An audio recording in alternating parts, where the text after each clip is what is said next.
শিশুদের জন্মগত কতগুলো সমস্যা বেশি যেগুলো আমরা পেয়ে থাকি, একটা হচ্ছে যে জন্মগতভাবে কম ওজন নিয়ে জন্ম নেওয়া শিশু এবং মায়ের গর্ভে যে সময় পর্যন্ত থাকার কথা তার আগেই জন্ম নেয় অনেক শিশু।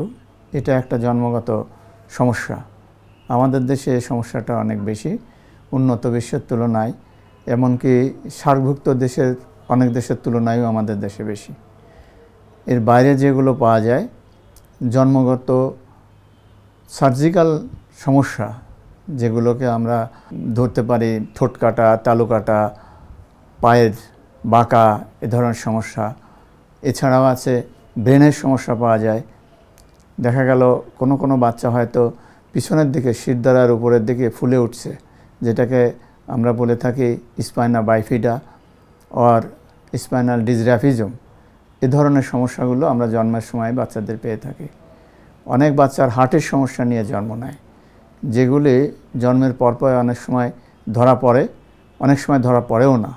পরবর্তীতে দেখা যাচ্ছে যে শিশু বয়স বৃদ্ধির সাথে সাথে আমরা এগুলো চিহ্নিতকরণ করতে পেরেছি, এবং সেগুলি যদি শুরুতেই নবজাতক বিশেষজ্ঞ এবং শিশু বিশেষজ্ঞের দেখানো হয় জন্মের পরপর, তাহলে অনেক জন্মগত ত্রুটি ধরা পড়ে এবং সেগুলি আমাদের চিকিৎসার আওতায় নিয়ে এসে তাদের সুস্থ করা সম্ভব হয়।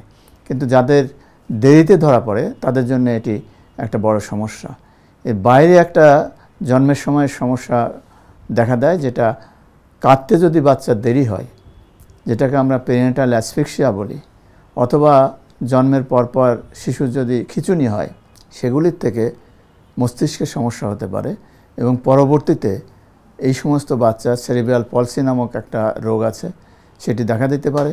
এই সমস্ত বাচ্চাদের ভবিষ্যতে বুদ্ধিমত্তার ঘাটতি, চলাফেরার সমস্যা, কারোর শ্রবণের সমস্যা, কারো হয়তো দৃষ্টিশক্তির সমস্যা, কারো সবগুলি মিলেও হতে পারে।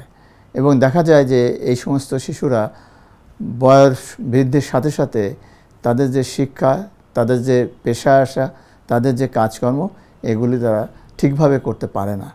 এবং এই বিকলাঙ্গ অবস্থায় আমাদের সমাজে অনেক শিশু জন্ম নিয়ে তাদের বয়বৃদ্ধিকাল পর্যন্ত এভাবেই চলে আসছে।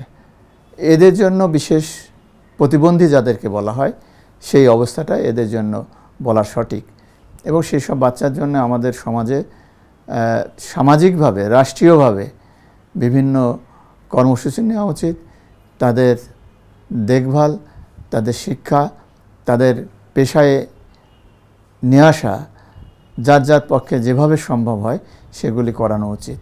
এবং রাষ্ট্রীয় উদ্যোগে কিছু কিছু ব্যবস্থা আছে, উন্নত বিশ্বে এগুলোর জন্য বেশি ব্যবস্থা আছে। আমাদের দেশেও বিভিন্ন সামাজিক প্রতিষ্ঠান এবং রাষ্ট্রীয়ভাবে কিছু ব্যবস্থা চালু হয়েছে, যেগুলি দিয়ে এটার একটা শিশুকে জন্মগত অবস্থায় যে সমস্যা থাকে সেখান থেকে কিছুটা হলেও আমাদের ব্যবস্থা নেওয়া সম্ভব হয়, যাদের জন্য আমরা আমাদের সমাজ থেকে কিছু করতে পারি।